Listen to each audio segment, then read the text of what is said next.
Olá, esse é nosso trabalho integrada sobre ética na ciência, onde nós falamos sobre o episódio 3 da série Chernobyl. O nosso grupo é composto por Arthur Santos, Isabelle, Ricardo e Sabrina. Oi, o meu nome é Isabelle Araújo e eu vou fazer parte da apresentação da contextualização do episódio de número 3. Um breve resumo sobre o que foi o acidente de Chernobyl, o que causou, onde foi. Vou falar também sobre a ética na ciência, neste caso tão triste de Chernobyl, e também vou fazer a finalização e vou mostrar a reportagem para vocês. Agora, fazendo uma breve contextualização do episódio. Neste episódio, mostra os efeitos, os efeitos prolongados da radiação no corpo dos bombeiros e dos trabalhadores, pois esse episódio se passa 9 dias após a explosão, no dia 6 de maio. Ele também revela que o governo estava encobrindo e alterando a história, e também estava desinformado. Até eles não sabiam exatamente o que havia acontecido. Nesse episódio também há muito a busca dos cientistas por informação, pelo que aconteceu, o que realmente aconteceu e qual é a real gravidade, qual é o real perigo do acidente. E também é o primeiro contato com os danos biológicos. Esse episódio foca muito mais na parte biológica, tanto que tem os mineiros, para fazer mais essa contenção de danos, e também mostra muito sobre os danos que os trabalhadores e os bombeiros sofreram. Agora vamos falar sobre o que causou o acidente. No episódio 3, nós podemos ver que é uma grande dúvida e uma grande corrida dos cientistas para tentar descobrir o que causou, mesmo com a falta de transparência do governo, que tenta manipular a situação, manipular a história, para que o que realmente aconteceu não seja descoberto. As nossas grandes dúvidas no episódio 3 são o que causou o acidente, pois um reator RBMK, ele não explodiria, ele derreteria. Então, segundo os cálculos, seria impossível ele explodir, apenas derreter. Então não poderia ser um erro científico, um erro do reator. Logo, isso gera outra pergunta. Se não foi um erro do reator, o que realmente causou o acidente? Foi um erro humano? Por esse questionamento, os cientistas começam a perguntar para as pessoas que trabalhavam no local, os trabalhadores. Só que é possível perceber que a história que os trabalhadores estavam falando foi combinada. O governo eles combinaram essa história para não falar e o que realmente aconteceu. E aí eles falam que eles tentam culpar os trabalhadores mais novos do reator. Também tem outro questionamento, porque aí, quando perguntam por o que aconteceu, eles falam que teve um problema e que eles acionaram o botão AZ5 e acionaram segundos antes de explodir. Mas acionar um botão poderia fazer tudo isso explodir? Realmente, um botão poderia fazer tudo explodir, tudo dar errado, ou foi mais erro humano? Foi só isso que aconteceu? O governo está sendo totalmente transparente? Essa história realmente é real? Esse é o questionamento que o episódio 3 nos deixa. É um episódio muito investigativo. Bom, agora nós vamos falar sobre a parte de física, química, biologia e também da ética na ciência através dos acontecimentos do episódio 3. A imagem que aparece no fundo do vídeo, ela foi retirada de uma parte do episódio 3, onde trabalhadores, bombeiros, enfim, vítimas do acidente estão sendo enterradas em caixões de metal e cobertas com chumbo, para que a radiação do corpo delas não passe para a parte externa, nem para o solo. Olá, meu nome é Arthur. Eu vou explicar a parte de física do trabalho. Bom, eu vou falar os tipos de radiação, alfa, beta e gama. E aí a gente começa. A instabilidade de um núcleo atômico ocorre quando ele possui energia ou partículas em excesso. Para recuperar sua estabilidade, o átomo pode emitir diferentes tipos de radiação. As formas mais comuns são alfa, beta e gama, cada uma com características próprias. E para a gente entender isso aí, é bom lembrar a estrutura do átomo. Os prótons são partículas do núcleo que são positivas. Eles definem um número atômico, que é representado pela letra Z. Os nêutrons são partículas neutras no núcleo. Os elétrons são partículas negativas ao redor do núcleo. O número de massa, que é representado pela letra A, é a soma dos prótons mais nêutrons. Explicando mais sobre a radiação alfa. Ela consiste na emissão de uma partícula formada por dois prótons e dois nêutrons. Ela é equivalente a um núcleo de hélio. Ela causa alterações no átomo, que é quando uma partícula alfa é emitida, o número atômico, que é representado pela letra Z, ele diminui em 2, e o número de massa diminui em 4. Exemplo, o urânio 238, ele vira o tório 234. Ela tem um baixo poder de penetração. Se você colocar um papel e ela bater no papel, ela vai ser bloqueada. Mas ela tem uma alta capacidade de ionização se ela entrar no organismo. Então, se ela for ingerida, aí lascou. A radiação beta, ela ocorre pela transformação de um nêutron em um próton dentro do núcleo, liberando um elétron que é expelido em alta velocidade. Também causa alterações no átomo, o número atômico ele aumenta em 1, e o número de massa permanece o mesmo, apenas troca de partículas semelhantes em massa. Exemplo, o carbono 14 vira o nitrogênio 14. E ela tem uma penetração intermediária, ela é bloqueada por alumínio, mas a ionização dela também é moderada. Já quando a gente fala da radiação gama, ela não é uma partícula material, e sim uma energia eletromagnética emitida pelo núcleo. Essa radiação é formada por fótons gama, que são unidades de energia extremamente intensas, e eles são partículas de luz, praticamente ondas eletromagnéticas, de altíssima energia. Eles não possuem carga, massa e tamanho definido. Eles surgem quando o núcleo, após uma emissão alfa ou beta, permanece em um estado, com energia incidente, né? Para estabilizar, ele libera essa energia em forma de radiação gama. No átomo, ele não causa alterações. O número atômico não muda e nem o número de massa. Ele apenas ocorre a liberação de energia sem perda de prótons ou nêutrons. Ele tem um altíssimo poder de penetração, necessita de barreiras espessas de chumbo ou concreto. A ionização dele é baixa, mas com grande profundidade de penetração. E é isso que torna ela perigosa. E os fótons gamas, eles podem causar um efeito fotoelétrico, ele arranca os elétrons, e o efeito Compton, que é a dispersão dos elétrons. E quando a gente fala dos nêutrons livres, eles literalmente são nêutrons que se desprendem do núcleo durante processos como a fissão nuclear ou em certos decaimentos radioativos. Eles não possuem carga elétrica, têm massa semelhante à do próton, conseguem atravessar materiais com grande facilidade. Eles não causam alterações no átomo. Eles alteram, e quando um núcleo emite um nêutron, o número atômico não muda, o número de massa diminui em 1, já que um nêutron foi perdido. Propriedades. Ele tem uma alta penetração, por serem nêutrons, mas não são repelidos nem atraídos por cargas elétricas. Eles têm um alto potencial de causar reações nucleares e podem tornar outros núcleos instáveis ou induzir uma nova fissão, que é fundamental em reatores. Eles têm uma perigosidade indireta. Eles interagem pouco com elétrons, mas podem gerar radiação secundária ao colidir com núcleos. E para se proteger deles, é meio tranquilo. Meio assim, né? Entre aspas. Eles são absorvidos e desacelerados por materiais ricos em hidrogênio, como a água, concreto espacial e polietileno. Bom, eu vou falar sobre a interação da radiação com a matéria. A radiação ela ioniza moléculas arrancando elétrons e quebrando o DNA das células. A radiação gama, por ser altamente penetrante, ela atravessa tecidos e órgãos, causando danos internos graves sem sinais imediatos na pele. Isso fica evidente no terceiro episódio, quando bombeiros e trabalhadores já apresentavam queimaduras internas e falência de órgãos, que é uma consequência direta da ionização intensa dentro do corpo. Quando a gente fala sobre fluorescência e fosforescência e o efeito Cherenkov, a fluorescência ocorre quando os elétrons excitados liberam luz ao voltar ao estado normal. A fosforescência é uma emissão prolongada desse processo. O brilho azul visto no reator é o efeito Cherenkov, causado quando partículas carregadas viajam mais rápido que a luz dentro da água. Quando a gente fala sobre a dualidade de luz, a luz ela se comporta como onda quanto como partícula, chamada fóton. Esse conceito é essencial para entender a radiação eletromagnética, como a radiação gama. A radiação gama ela interage com partículas ao colidir com átomos, ionizando-os e causando danos biológicos. Quando a gente fala sobre o modelo padrão de partículas, o modelo padrão ele organiza as partículas fundamentais. Os férmions formam a matéria, quarks que compõem prótons e nêutrons, e leptons com elétrons e neutrinos. Os bósons são as partículas das forças, o fóton, força eletromagnética, gluons, força nuclear forte, e os bósons W e Z, que é a força fraca, e o bósons de Higgs, que dá massa. E quando a gente fala sobre os elementos que foram liberados, né, na explosão foram liberados vários elementos radioativos importantes. O iodo 131, que afeta a tireoide, o césio 137, que afeta várias coisas, o xenônio radioativo e o grafite irradiado. Todos contribuíram para a contaminação do ar, da poeira e de objetos e superfícies. E o risco invisível. A radiação ela não tem cheiro, cor ou som, mas ela estava presente em cada objeto, poeira e pessoa. Esse risco invisível é o que torna os acidentes nucleares tão perigosos e difíceis, tipo assim, eles são muito perigosos. Porque é muito difícil de detectar imediatamente. Oi, eu sou o Ricardo, eu vou explicar a parte de química, incluindo a parte da fissão nuclear, dos elementos radioativos, os seus isótopos e o decaimento de vida deles. Oi, eu sou o Ricardo e aqui na telinha do computador eu vou explicar como que, como que ocorreu os processos químicos no episódio 3 da série de Chernobyl. Ó, a gente começa o episódio 3, um dos princípios do episódio 3 é a dúvida dos cientistas de como o reator explodiu. Porque nos cálculos dele, o reator era tipo muito seguro e não podia dar errado. Porque se seguisse todos os procedimentos corretamente, ia dar tudo certo. Então vamos entender qual que era a real dúvida dos cientistas. Ó, no episódio o cientista mostra o contraste quando fala que quando os cientistas lá de Chernobyl apertaram o botão, foi que o reator explodiu. Mas isso aí se mostra meio em dúvida por cientista, porque quando eles apertam o botão, essas barras aqui, as barras de zircônio, elas descem e faz a reação química parar.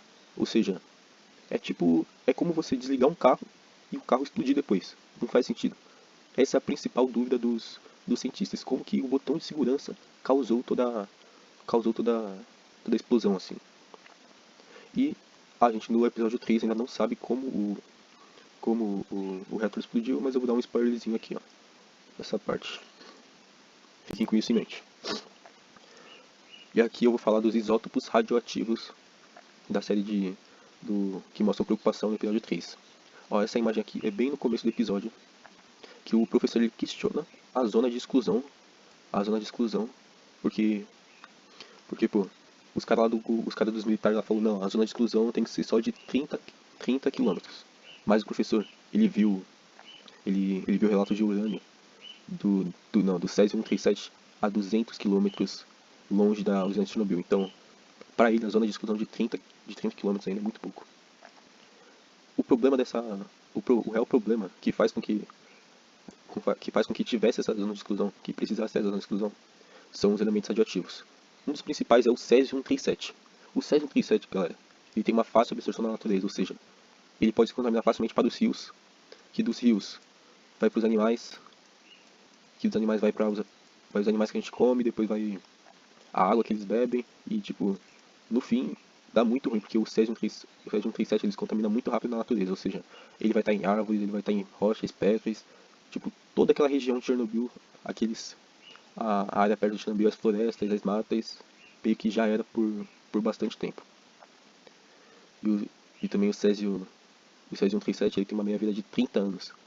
Tipo, hoje, e já passou 39 anos do acidente de Chernobyl, então, pensa, todo aquele césio que está lá na área de Chernobyl, todo aquele material radioativo, hoje só tem cerca de um pouco menos que a metade desse césio. Ou seja, é muita coisa ainda. Ou seja, se tivesse 100 toneladas, por exemplo, se tivesse 100 toneladas de césio 137 lá na área de Chernobyl, hoje vai ter 50. E ainda é muito prejudicial e mata muito. Outro elemento citado muito é o plutônio 239, que ele fala bem depois, o professor ele faz uma ligação lá pro gerente, aquele carecão lá com uma cicatriz na careca. O chefão lá lhe pergunta, não, mas quando que tudo isso será resolvido? Daí o professor fala, não, mas se for por causa do plutônio 239, nunca será resolvida essa área de Chernobyl, porque a meia-vida do plutônio é de 24 mil anos, galera. É muita coisa. Ou seja, meio que não tem que fazer, talvez a humanidade nem seja aqui, e o plutônio ainda vai estar lá.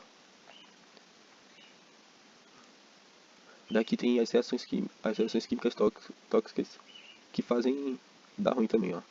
Que gera a formação de dióxidos radioativos, vaporização de metal nuclear, liberação de gases tóxicos, mistura de partículas metálicas e radioativas. E essa combinação toda aí faz com que a radiação se espalhe e seja nociva mais ainda. Daqui tem a zona de exclusão que eu tinha citado. A área de Chernobyl foi bem aqui, então meio que foi bem aqui, ó, nesse pontinho azul. E meio que a zona de exclusão foi uns 30 quilômetros, então vai ser mais ou menos isso aqui, ó. Posso estar errado, mas vai ser mais ou menos isso. Ou até maior, né? Porque aqui tá dentro de exclusão, então pode ser até maior, mas tipo, o professor falou que tinha relatos de Césio 37, tipo aqui, ó. 200 quilômetros de Chernobyl, ou seja, Chernobyl o Césio se espalha muito rapidamente. Tipo, pra vocês terem noção, ó, aqui é o lago.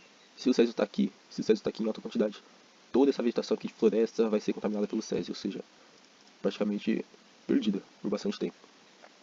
O professor também fala nas últimas cenas lá, as consequências da criação dessa zona de exclusão, desse último passo para tornar meio que tudo mais ou menos seguro. Ou seja, florestas vão precisar ser devastadas porque o Césio está em praticamente todo lugar da floresta. Rochas, pedras, árvores. Animais terão que ser sacrificados, animais domésticos que ficaram nas cidades, ou até mesmo animais selvagens, tem que ser sacrificado, porque para evitar a contaminação, tipo, se eles saírem dessa zona aqui, eles ainda vão contaminar bastante coisa. Então eles infelizmente teriam que sacrificar todos. E para realizar esse trabalho, e também ele cita de construir uma cerca no reator, assim, para ninguém chegar perto, impedir. E todos esses esforços de desmatar florestas, essas coisas, seriam preciso cerca de 40 mil homens, eu acho, ou 400 mil, sei lá, por aí. E ele falou que só nesse processo aí cerca de 10 mil mortes terão, pelo menos, infelizmente. E aqui eu vou falar do trocador de energia térmica, porque no episódio 3 também é um problema que aparece lá no começo do episódio, onde o professor fala que o professor é noticiado que o reator, a chama já parou, mas tipo, ele está esquentando muito ainda. E isso é por causa do zircônio, mais especificamente o zircônio 95. O que acontece? Esse material, o zircônio, ele é usado para fazer essas hastes que ficam no reator aqui. É eles que fazem meio que o processo da fissão nuclear e pá. Acontece que como o reator estava muito quente, a fissão ainda estava acontecendo, estava liberando muitos resíduos tóxicos. o medo dos cientistas é que esse reator derramasse resíduos tóxicos tão quentes que iam perfurar o chão e ia derreter o chão até chegar nessa bacia de água aqui. E se chegasse nessa bacia de água, aí ferrou muito, porque ia contaminar para mais de 50 mil pessoas da União Soviética, além de todos os animais, toda a vegetação, peixe, pá, tudo seria afetado pelo material radioativo e praticamente ia dar muito ruim. Para isso, o professor deu a ideia de colocar em um trocador de energia térmica utilizando nitrogênio líquido, mas tipo, era todo o nitrogênio da União Soviética, porque seria preciso. O professor fala que não é garantia que esse material radioativo liberado do reator ia chegar na bacia. Era cerca de 50% de chance. Mas se chegasse, daria 100% de estrago na União Soviética e talvez até no mundo. O plano do professor teria que envolver os mineiros. Ó. Os mineiros, eles cavariam um túnel de cerca de 15 metros de profundidade. Depois eles instalariam o trocador de energia térmica. O trocador de energia térmica, galera, ele basicamente criaria meio que uma rede de muito frio aqui, que quando esse material radioativo do reator chegasse, ele ia ser barrado pelo frio, e ele basicamente ia esfriar, e isso impediria o material radioativo de chegar na bacia hidrográfica aqui. Não é a bacia hidrográfica, mas é o lençol, esse lençol freático que fica abaixo do reator. E basicamente é isso, os processos químicos que eu identifiquei, que meu grupo identificou no terceiro episódio de Chernobyl. Oi, meu nome é Sabrina e agora eu vou falar da parte de biologia da apresentação. Essa é a parte que mostra de uma forma mais real o que a radiação faz com o corpo humano e com os seres vivos em geral. No episódio 3 da série Chernobyl, que é o que a gente está tratando agora, a gente consegue ver as consequências biológicas de verdade, principalmente nos bombeiros e nas outras pessoas que tiveram contato direto com a radiação. É nesse momento que o impacto começa a ficar mais físico e mais visível. A radiação ela afeta o corpo principalmente porque ela atinge diretamente o DNA das células. Quando isso acontece, o material genético ali sofre quebras e danos que a célula não consegue reparar direito. A partir daí, essas células começam a funcionar errado ou elas simplesmente morrem. E quanto mais células vão morrendo, mais os tecidos do corpo vão se deteriorando. E isso afeta principalmente os órgãos que se renovam rápido, como a pele, o sistema digestivo e a medula óssea, que é responsável pela produção do sangue. E com o tempo, o corpo ele perde a capacidade de se defender contra infecções, para de produzir células necessárias para viver, e os órgãos também começam a falhar. E é por isso que a radiação é tão perigosa, porque ela destrói o organismo de dentro para fora. Ele começa pelo DNA, passa pelas células e por fim ele chega à falência dos órgãos. A radiação ionizante ela tem um efeito muito grave dentro das células, porque ela acaba de quebrar o DNA. E quando isso acontece, a célula ela tenta se reparar sozinha, mas esse reparo muitas vezes é feito de uma forma errada, o que gera as chamadas mutações genéticas. O grande perigo é que quando essas mutações acontecem em células reprodutivas, como óvulos e espermatozoides, elas podem ser transmitidas para os filhos. Isso significa que os efeitos da radiação, elas não acabam na pessoa que foi exposta, mas também podem atingir as próximas gerações. Esse tipo de alteração genética aumenta muito o risco de câncer ao longo da vida, além de poder causar deformidades congênitas, problemas no sistema nervoso e no sistema imunológico. Também há um aumento nos casos de abortos espontâneos e malformações dos fetos. Mesmo que essas consequências nem sempre apareçam de imediato, muitas delas só foram sendo descobertas anos depois do acidente. Isso mostra que a radiação não afeta só o presente, mas ela também pode marcar o futuro de várias gerações. Depois da explosão do reator, o ambiente passou a absorver elementos extremamente perigosos chamados radionuclídeos, principalmente o Césio-137 e o iodo-131. Esses elementos se espalharam pelo ar, caíram no solo e foram absorvidos pela Terra, transformando o próprio ambiente em um grande reservatório de radiação. O solo ele passou a ser uma fonte constante de contaminação, mesmo muito tempo depois do acidente. As plantas elas foram as primeiras a absorver essa radiação, elas puxaram essas substâncias do solo e da água através das raízes e passaram a armazenar esses elementos radioativos em suas folhas, caules e frutos.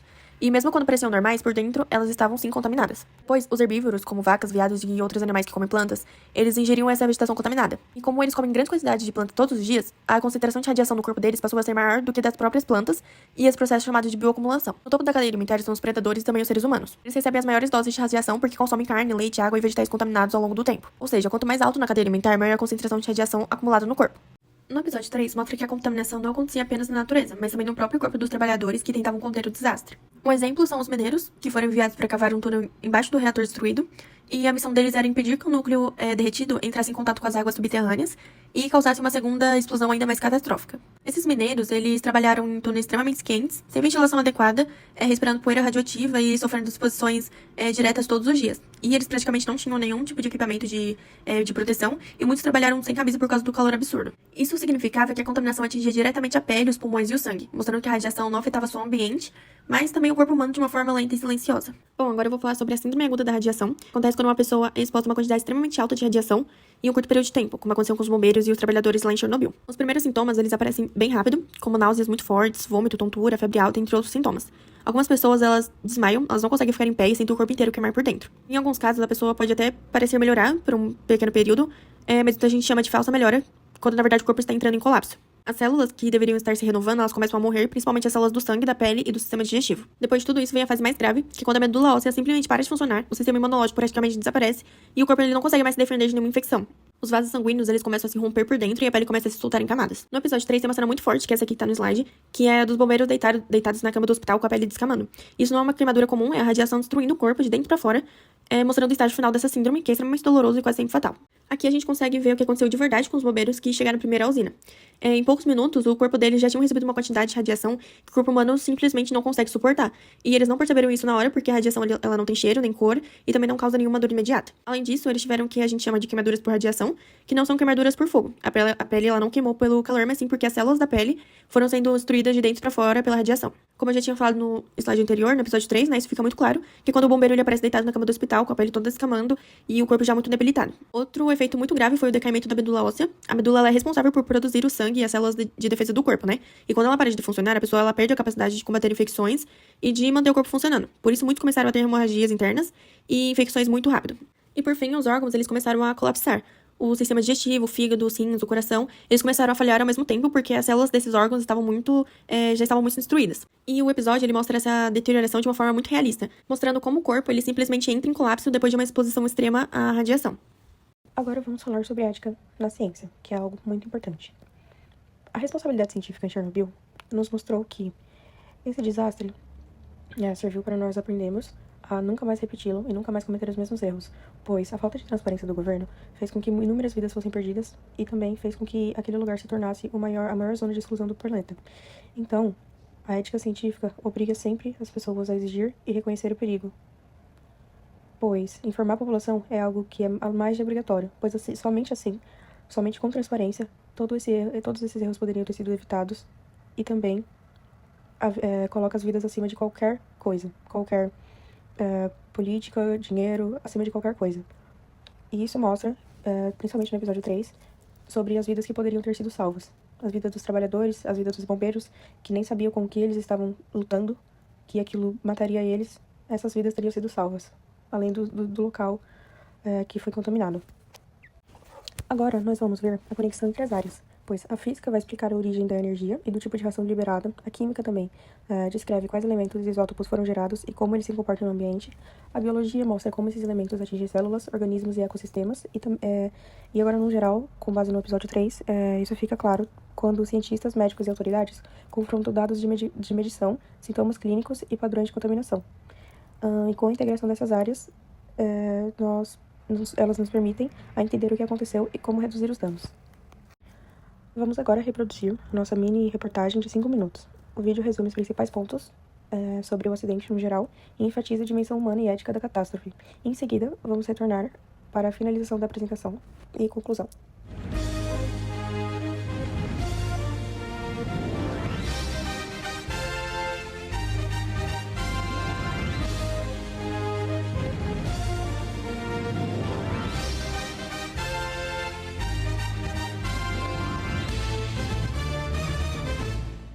Boa noite.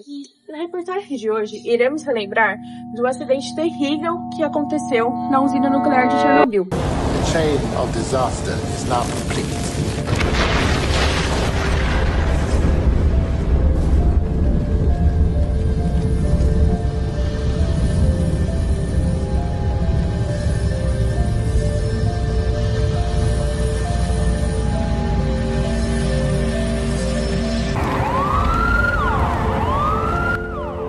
Pois este ano completam 39 anos desde que tudo isso aconteceu. E na mesa de hoje nós iremos debater por que isso aconteceu e o que causou isso.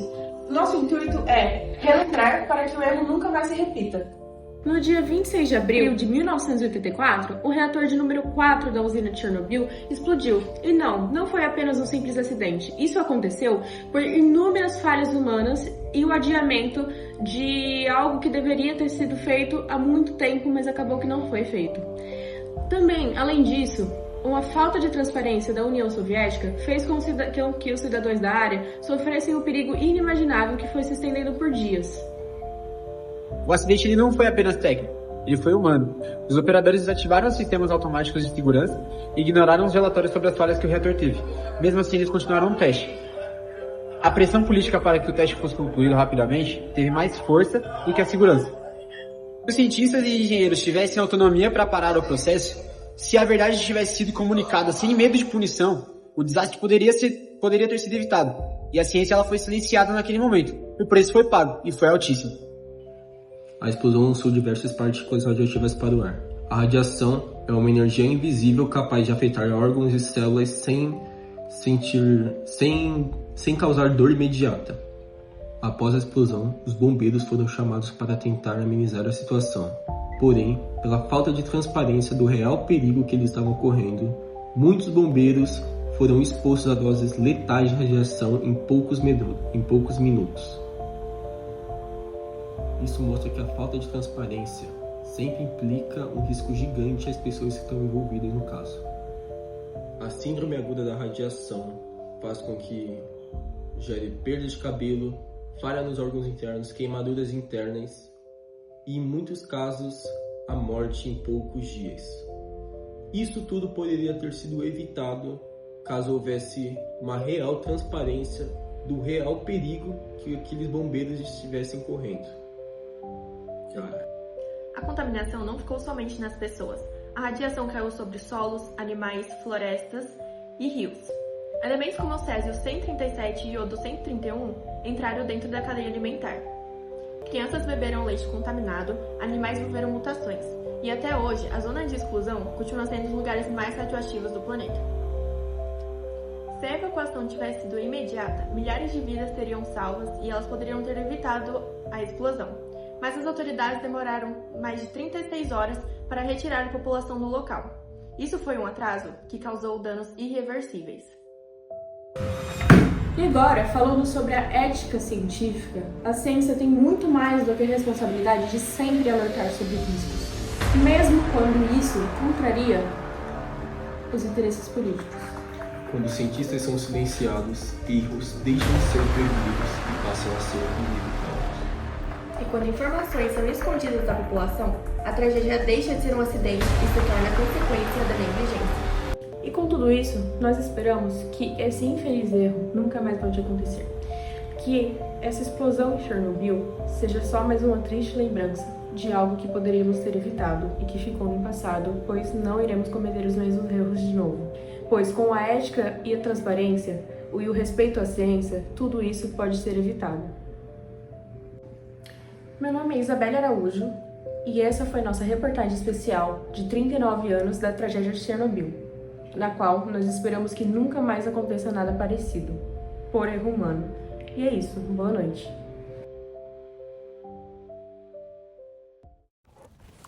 E agora, para encerrar a nossa apresentação, eu gostaria de falar que a ciência tem sim o poder de salvar vidas, mas também pode provocar tragédias quando não é tratada com responsabilidade, pois algo, principalmente como a radiação, é muito séria, que por mais que traga inúmeros benefícios, se não for tratada com seriedade e respeito, pode causar um desastre tão grande quanto o de Chernobyl. Pois Chernobyl é um lembrete de que a transparência, protocolos e responsabilidade científica são essenciais para proteger pessoas e ambientes. Muito obrigada pela atenção. Porque a ciência sempre será boa se for bem utilizada.